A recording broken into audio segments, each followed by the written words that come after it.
So hello everyone, welcome back to my YouTube channel Komal Patel official. तो जो भी मेरे वीडियोस देख रहे हैं, मम्मी माताएं बहनें जो भी देख रहे हैं, सब लोग पहले मेरी वीडियो को लाइक शेयर एंड सब्सक्राइब कर दें। ठीक है, लाइक बाद में करना देखने के बाद, ठीक है, बट सब्सक्राइब और सपोर्ट करते रहो। तो आज का जो वीडियो का जो टॉपिक है वो है मतलब नारी शक्ति। तो मेरे थ्रू अगर ये कुछ वीडियो जा रही है जो मेरे जान पहचान वाले तो सोचेंगे यार ये क्या नारी शक्ति का कुछ वीडियो बना रही है, पागल वागल हो गई है क्या। तो ऐसा कुछ भी नहीं है। मैं खुद अभी कुछ टाइम पहले एक्चुअली एक वर्कशॉप मैंने अटेंड किया, तो उस चीज़ से रिलेटेड मैं बना रही हूँ। ठीक है, क्योंकि वो चीज़ अटेंड करके मेरे को खुद बहुत लाइट फील हो रहा था और ऐसा लग रहा था कि हम लोग की लाइफ कितनी चेंज हो गई आफ्टर बेबी, आफ्टर मैरिज। एक लड़की का मतलब कि क्या रोल हो जाता है लाइफ में अब। तो उस चीज़ के ऊपर थी ये, उस चीज़ के ऊपर होगी आगे की वीडियो।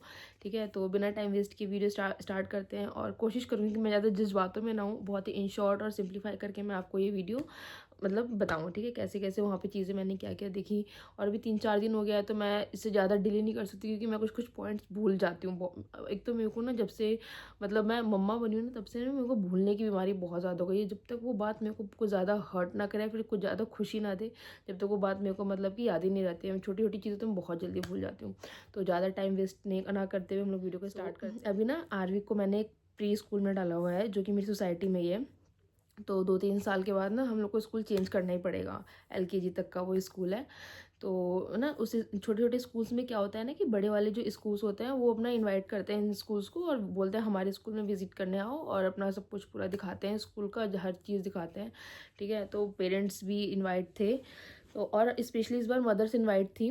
ठीक है, क्योंकि वुमेंस डे आ रहा है तो थोड़ा सा मदर्स को भी अट्रैक्ट करना था। ठीक है, तो ठीक है, अगर आप स्कूल का एडवर्टीजमेंट के साथ अगर आपने कुछ एक ये चीज़ भी रखी तो ये हम जो मैरिड लड़के हैं, हम जो मम्माज हैं, हम लोग के लिए बहुत अच्छी चीज़ थी। ठीक है, एडवर्टीजमेंट तो उनका हो गया बट हम लोग को 2 घंटे इतना लाइट फील हुआ, बहुत अच्छा लगा वो वर्कशॉप अटेंड करके। तो हुआ ये था कि हम लोग गए स्कूल में, वो स्कूल ग्रेटर नोएडा वेस्ट में है, द मिलेनियम स्कूल है। सो गाइज रात के ना अभी देखो कितना टाइम हो रहा है, ये देख लो 1:16 हो रहे हैं। ठीक है, और एकदम शांत माहौल और आविक सो रहा है। हम लोग जब स्कूल में गए तो वहाँ पे बच्चों को तो अलग जाति अलग बच्चों को कर दिया था, वो उन लोगों का अलग ही करिकुलम एक्टिविटीज़ वगैरह सब कुछ चल रहा था। हम लोग को यहाँ पे अलग दूसरे हॉल में बैठा दिया गया था। वहाँ पे जो जिन मैम ने हमारी वर्कशॉप ली थी, शी इज़ अमेजिंग, मतलब बहुत अच्छी थी। बहुत, मेरे को उनका नाम लिटरली याद नहीं है, पता नहीं क्या नाम है, बट ये है कि हाँ बहुत अच्छी टीचर थी। उन्होंने बहुत अच्छे से मतलब चीज़ों को बहुत अच्छे से मतलब बताया, हर चीज़ समझाई कि आप अपनी लाइफ में आपकी प्रायोरिटी क्या है। मेन पूरी कॉन्वर्सेशन का जो भी मेन एक था, आपकी प्रायोरिटी क्या है आपकी लाइफ में, आप अपने आप को कहाँ रखते हो। ठीक है, आफ्टर मैरिज आफ्टर बेबी आप इतने बिजी हो गए हो कि आप अपने बारे में सोचना भूल गए हो। ठीक है, और अगर जब हम लोगों ने ये चीज़ सोची तो ये चीज़ बहुत ज़्यादा हद तक 90% तक तो बिल्कुल सही थी। 10% क्योंकि थोड़ा बहुत हम लोग अपने बारे में सोच ही लेते हैं, बट उतना सबके सोचने के बाद अपना नंबर आता है। ठीक है, तो जो फर्स्ट स्टार्ट हुआ था कॉन्वर्सेशन, वो स्टार्ट हुआ था, एक उन्होंने स्टिकी नोट सबके टेबल पे रखे हुए थे और उन्होंने कहा था कि आप जो एक दिन में जो जो भी रोल्स अपनी लाइफ में प्ले करते हो पर डे, है ना, पर डे जो जो भी आप रोल्स मतलब प्ले करते हो उसको उस पर लिखो। इस काइंड ऑफ, अगर आप अपने बच्चों को पढ़ा रहे हो तो आप टीचर हो, आप खाना बना रहे हो तो आप कुक हो। ठीक है, अगर कभी आपकी हाउस हेल्प नहीं आ रही है, मेड नहीं आ रही है, अगर आप बर्तन धो रहे हो और घर की चीज़ें कर रहे हो तो आप हाउस मेड भी हो और हस्बवाइफ तो हो ही। ठीक है, अगर आप लोग सबकी केयर कर रही हो तो आप केयर टेकर हो। तो ये सारी चीज़ें थी। तो सब लोगों की लिस्ट में एटलीस्ट 7-8 तो थे ही। ठीक है, मेरी भी लिस्ट में 6-7 थे। मैं अपना बताती हूँ, मुझे याद नहीं आ रहा। हाँ, मैंने आरवी का टीचर, आरवी की मम्मा, वाइफ और हाउस हेल्प लिखा था।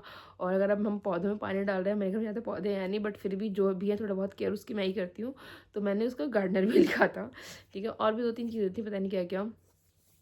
तो ऐसा, तो जो वो जब वो चीज़ें लिखने के बाद हम लोगों ने ऐसा कभी एक्चुअली लाइफ में सोचा नहीं था कि हाँ यार हम लोग ये चीज़ें करते हैं, है ना।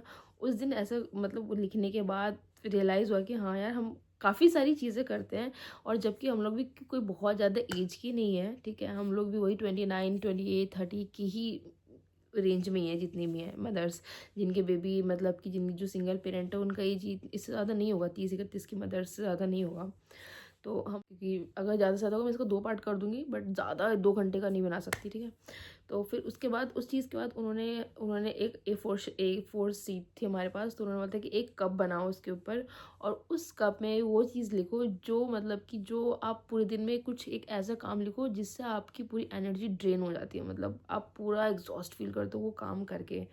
तो फिर मैंने लिखा, मैं अपना बता रही हूँ, मेरे को क्या चीज़ करके मतलब फ़ील होता है कि यार मैं बहुत थक गई हूँ। 2 चीज़ करके फ़ील होता है।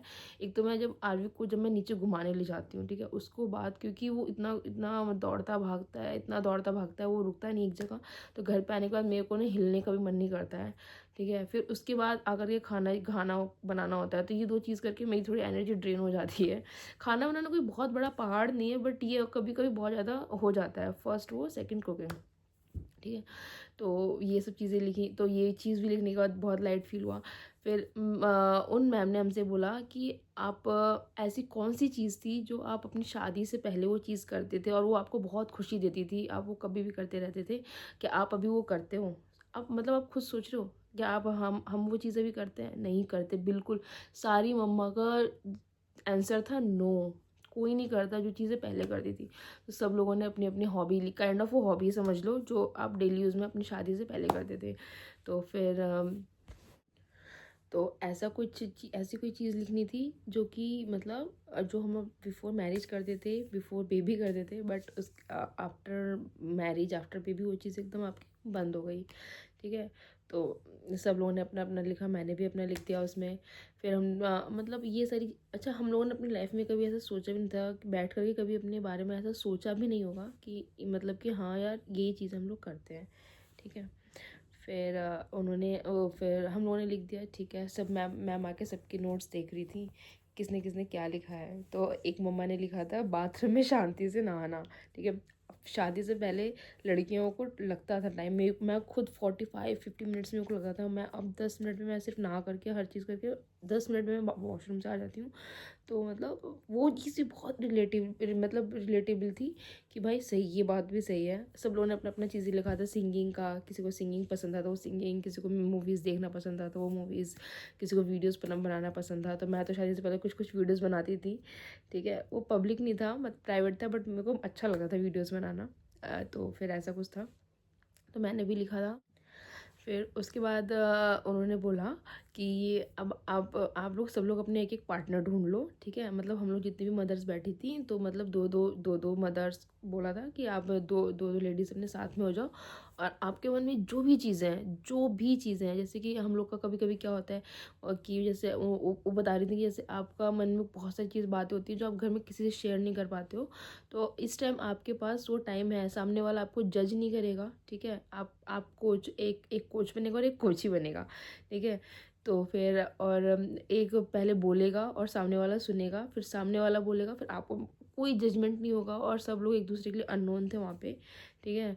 और ना वो कोई किसी से पास करेगा कि हमने उसको बताया तो वो किसी और को बता देगा, ये चीज़ भी नहीं थी। तो सब लोगों ने सारी हम लोगों को 2 मिनट मिला था टाइम, ठीक है? बहुत सारी बातें होती हैं कि हम लोग घर में किसी से नहीं बताते हैं, ठीक है? अपने मन में ही रख लेते हैं कि क्या करेंगे बता करके, मतलब उसको चीज़ को बता करके कोई फ़ायदा नहीं है, ठीक है? तो सबके साथ है ये चीज़। तो जो मेरी कोच और मैं कोची बनी थी, फिर उसके बाद वो मैं कोच वो कोची बने थे, ठीक है? तो हम लोगों ने अपनी अपनी बातें शेयर की, और वो बातें हम लोगों ने लाइफ में किसी से शेयर नहीं की थी, जो हम लोगों ने आपस में शेयर की थी, ठीक है? तो वो बोल करके भी इतना लाइट फील हुआ, क्योंकि जबकि वो अननोन पर्सन है, ठीक है? हमें पता है कि वो अननोन है, लेकिन हमें ये भी पता है कि वो बात पास नहीं होगी, वो बात जज नहीं होगी, वो बात मतलब कि आपने बताया, आपका मन एकदम हल्का हो गया, तो अब आप खुश हो, ठीक है? क्योंकि देखो, आपका एटलीस्ट मन तो हल्का हुआ। अगर आप घर में बताओगे तो वो घर में एक तो बंदा सुनेगा नहीं, और ना जब आप घर में बताते हो ना, तो आप एक एक्सपेक्ट भी करते हो कि अगर हम किसी से कुछ बता रहे हैं तो उसका कुछ रिस्पॉन्स मिले, ठीक है? अगर हम आप किसी अननोन को बता रहे हो तो आप एक्सपेक्टेशन ही ज़ीरो होती है, ठीक है? एक्सपेक्टेशन ही ज़ीरो होगी, तो आपका मन भी हल्का हो जाएगा ना एक्सपेक्टेशन। और सबसे बड़ी प्रॉब्लम होती है पता है, एक्सपेक्टेशन। आप लाइफ में किसी से कुछ एक्सपेक्ट मत करो, किसी से भी कुछ एक्सपेक्ट मत करो। और ये चीज़ ह्यूमन नेचर है कि एक्सपेक्टेशन बनी जाती है किसी से। अगर आप किसी के लिए कुछ कर रहे हो तो वो एक एक्सपेक्टेशन आई जाती है कि अगर हम इस बंदे के लिए इतना कर रहे हैं तो एटलीस्ट उसके रिटर्न में वो हमें इतना तो करके दे सकता है। बट ठीक है, कोई बात नहीं, ठीक है। एक्सपेक्टेशन मत करो, एक्सपेक्टेशन आपको बहुत ज़्यादा ट्रॉमा में ले जाएगा, बहुत ज़्यादा स्ट्रेस में ले जाएगा, डिप्रेशन में ले जाएगा। एक्सपेक्टेशन एकदम ज़ीरो रखो अपनी एक्सपेक्टेशंस, ठीक है। तो हम लोगों ने ऐसे शेयर की, फिर बहुत मज़ा आया वो चीज़ें करके, इतना लाइट फील हो रहा था।